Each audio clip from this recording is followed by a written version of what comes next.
Longevity drugs is the topic for this video, and there are a number of drugs that have been purported to be longevity drugs. They make you live longer. Here's a list of a few: metformin, rapamycin, acarbose, atorvastatin, naproxen, and romanidine. And at the very top of that list is metformin. It's a widely prescribed diabetic drug that can reduce inflammation, cancer risk, and mimic some of the benefits of fasting and exercise. Does that sound appealing? And there are people, including David Sinclair, who wrote the book Lifespan, who are taking metformin without having diabetes in hopes of living longer. And I'm hearing a number of other professionals that I respect doing the same thing. So should we be doing it? I want you to stay with me because we're going to find out. First, I want to talk about FGF21 because it is a true enhancer of longevity. It makes you live longer. In the past, I've given you 5 natural ways to boost FGF21. If you missed that video, go back and check it out. Some very good information there.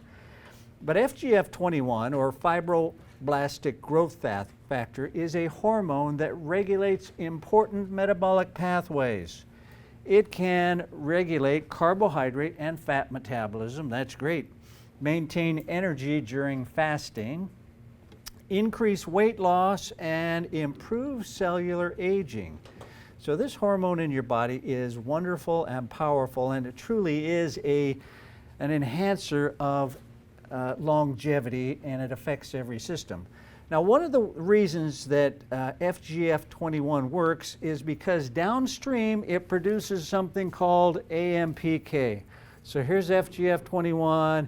It produces AMPK, and AMPK is, holy cow, that's the wonder thing you want occurring in your body, because it tells your body stop storing fat and start burning it.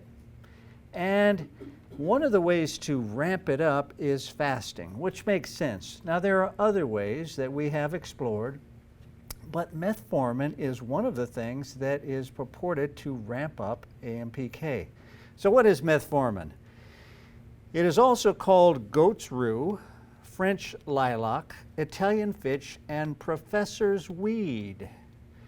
And it contains a toxic ingredient, but it's been used since medieval times to treat people who had lots of thirst and frequent urination. Now, what does that sound like when you have thirst and urination?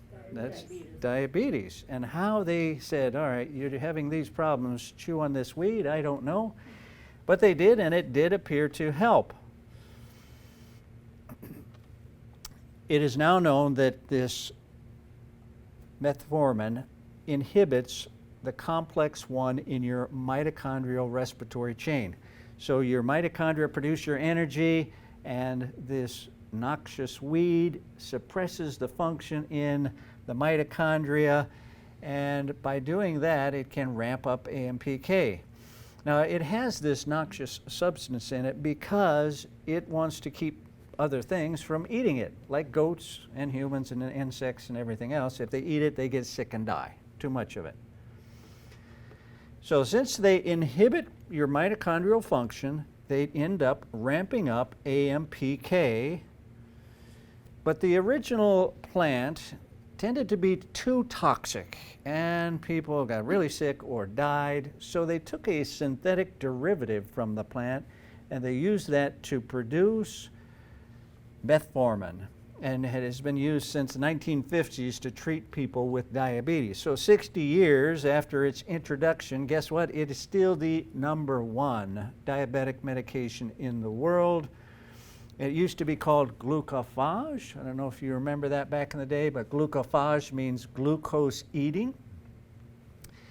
#3 most prescribed drug, 92 million prescriptions per year. So is there something that's going to dethrone it? Probably not, because it is pretty effective, and it only costs $4 a month, which is one of the cheapest drugs out there. So what are the potential benefits of metformin? activating AMPK, like I mentioned. When you activate AMPK, the non-essential stuff stops, your body quits building and cleans house. It fixes up things, it gets rid of cancer cells, it regenerates cells, it helps you lose weight. Metformin helps your microbiome, your gut bacteria. It reshapes the gut microbiota, fostering the growth of bacterial species that produce short-chain fatty acids. Well, that's wonderful. We want lots of short-chain fatty acids. They decrease inflammation. They make your intestinal tract healthy, and lots of other things. Metformin helps weight and cholesterol, lowers LDL, and reduces weight. And it helps fibrosis. Now, fibrosis is something that you're probably not as familiar with, but when you get inflammation in an area, if that inflammation goes on too long or too much, you get an extracellular matrix laid down over the area, and that can cause disease and damage to the organs, heart, liver, kidney, lungs, and everything else. And it contributes to 45% of all deaths in the United States, and there's no effective treatment except activating AMPK. So that is helpful. Now, there are other ways to activate it, as I've mentioned. Cancer. This is pretty interesting.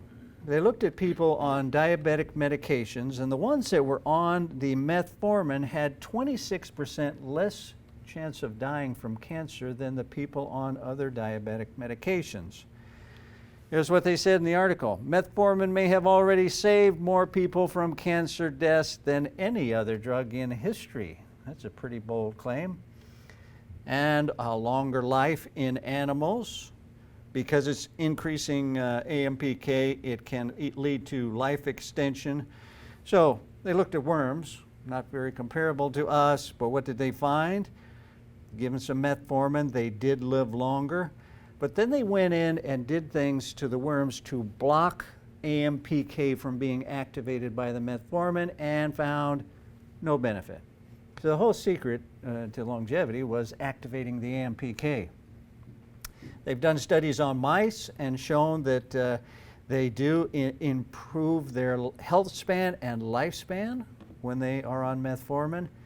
They repeated this study in rats, and the rats did not live longer. They think that might be because the dose. Remember, this is a poison. It poisons your mitochondria. So too much of it is going to actually kill you. There's been 40 clinical trials that have shown it reduces cardiovascular mortality, significantly reduces all causes of mortality, and reduces cardiovascular events. Diabetics who are on it live longer. And then this study came out which changed everything. Diabetics on metformin versus non-diabetics. This is the first strategy in comparing the outcomes of diabetics taking metformin to the general population or non-diabetics.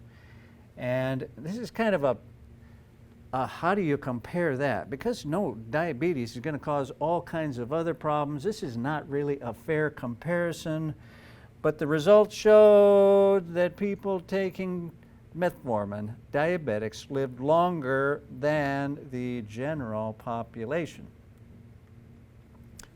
Our results suggest that metformin could be an effective intervention to extend lifespan in people who don't have diabetes.